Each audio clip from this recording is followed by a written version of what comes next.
So at this point, we'll try to understand how we can use the learning activity sheet in different modalities. In this time of the pandemic, wherein our students cannot be in school for face-to-face instruction, then there are other modalities that we can have so that learning can continue. So we know that we have students who, number one, have access to the internet so they can have online classes. We also have students who have limited access, and we have students who do not have access at all to the internet. So given these different scenarios, the use of the learning activity sheets is still applicable and very much relevant. So how can we use it? So there are different steps, and allow me to share with you each step. So we start by the preparation of the learning activity sheet. So for step one, what we do is the teacher prepares the week-long learning activity sheet and learning guides to be given to each student. So what happens here is the teacher will try to make learning activity sheet. The teacher can make a concept note, a laboratory report if needed, some skills, exercise or drills, drawing and art, other formative assessments, or even summative assessments, and so that students can have to do at home for the week. So after preparing all this learning activity sheet, the second step is we distribute our learning activity sheet. So there are many ways on how we can distribute it. So one is the teacher can email the learning activity sheet to the parents or to the students that have access to the internet and or the device. But if they don't have access to the internet, then parents can pick up the LAS from designated pickup centers.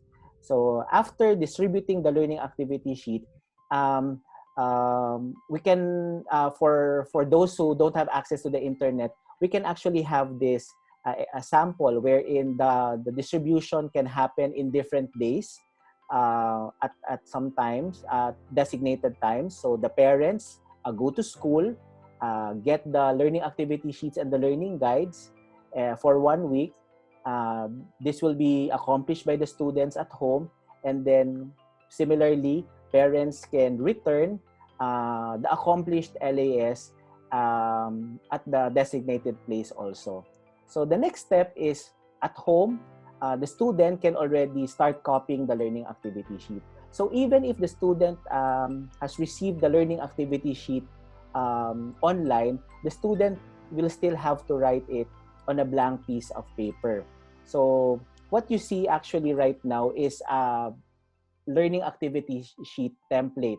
So the template looks something like this, and this is just a clean sheet of paper, and usually the school will have the heading and the area wherein the student will write the basic information, and the blank part here is the part wherein the student will write the learning activity sheet.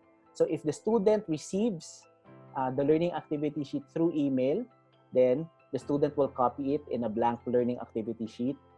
If the parents pick up the learning activity sheet at a designated pick-up point, then by the time the parent reaches home, then the student can start copying the learning activity sheet using this template.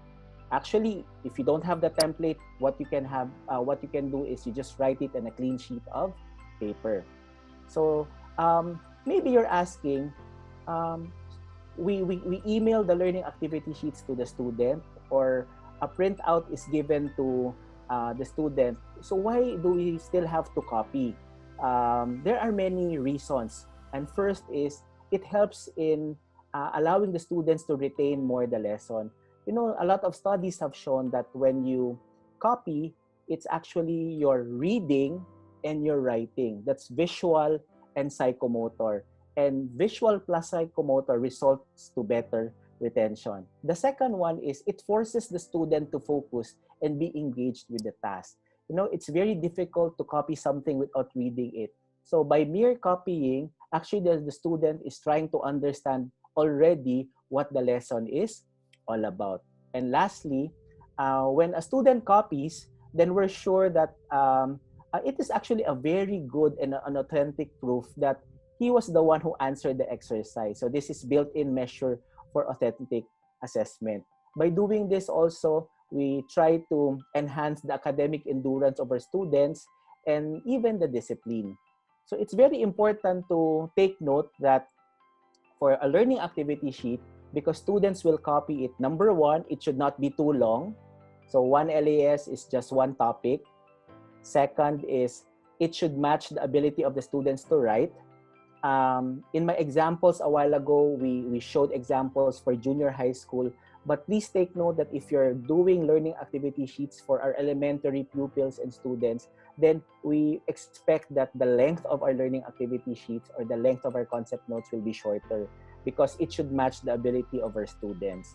So for grade 1 pupils, so expect that the LAS will be much shorter and compared to the learning activity sheet of a grade 10 student. And lastly, it should only contain, again, the most important concepts of a topic. So very important to emphasize here that a complex topic in any subject can actually be divided into simpler tasks or simpler topics. And that's what one of the things that we will discuss later, how we can chunk into simpler topics or simpler tasks a very complicated topic or task.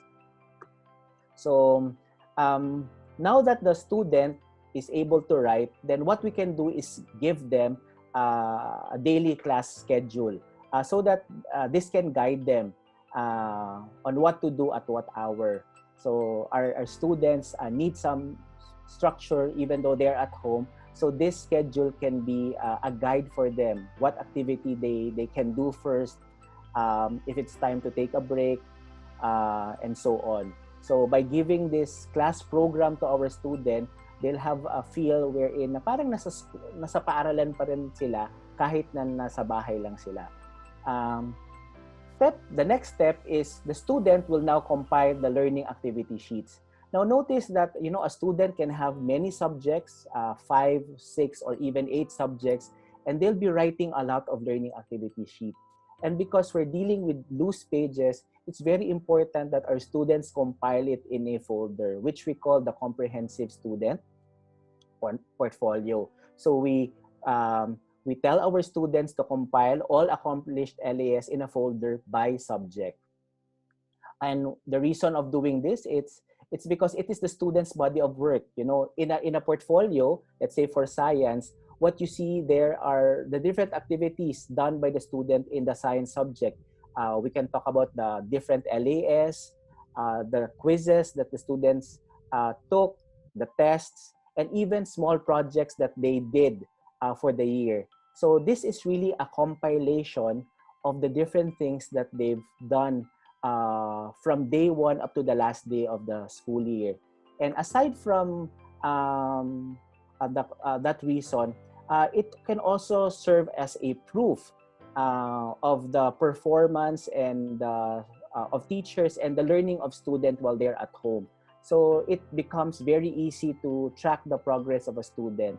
So because every activity is compiled in a portfolio. And lastly, and most importantly, it develops student accountability. So notice that every page is written by the student. So it has, so the student becomes accountable.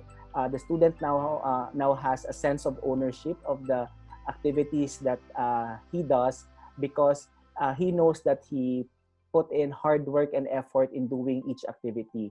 And that's one of the reasons why we let our students compile everything in a student portfolio. Now, after compiling all the activity sheets in a folder, now it's time for teacher to intervene. And remember that in DLP, teacher intervention is only about 20%. Because for most of the time, 70 to 80% of the time, it is the student doing independent student activities. So because it is only equivalent to 20%, then we can say, for example, that intervention can only be once per week. So what do I mean by this? So let's look at this example of schedule that we have for grades 1 to 12, wherein teacher can intervene in many forms. It can be online, it can be through TV, radio, or offline chat. So notice that for this example, all elementary pupils and students will have uh, uh, their teacher intervention scheduled on in the morning. So the grade 1 will have it on Monday, the grade 2 will have it on Tuesday, for Wednesday grade 3, Thursday grade 4, and so on. And then in the afternoon uh, will be for the high school students. So Monday afternoon will be for our grade 7 students, Tuesday afternoon will be for our grade 8 students. So in this manner, we see that the intervention of the teacher is already very limited because we are confident that the activities that we have given them can be answered by our students on their own. So the intervention really is just to clarify lessons or parts wherein the students still find difficult. So because each subject will have only one day. So what you can see next is a schedule. So for example, in the morning for elementary, you only need 30 minutes per subject, and you can schedule that from 7:30 to 12 noon. And then in the afternoon from 1 to 5 o'clock will be the high school's turn. So even though we have very limited teacher intervention, it's okay because a lot of learning happens when the student completes the learning activity sheet. So after the intervention of the teacher, now the next step talks about collecting the learning activity sheet. So again, if a student has access to the internet, then the student can email the accomplished LAS to the teacher, and or for parents, they can submit the accomplished printed LAS to teacher and get new set of LAS. So recall that a while ago I gave you a table wherein we can have a specific time for the distribution of LAS. So when a parent goes to school, that's also the time wherein they will get or collect a new set of LAS that the students will do for 1 week. So this can be a sample schedule of distributing and collecting accomplished LAS. And lastly, now that the teacher has the accomplished LAS, it's now the time for the teacher to assess how much the students have understood the lesson based on their answers in the learning activity sheets.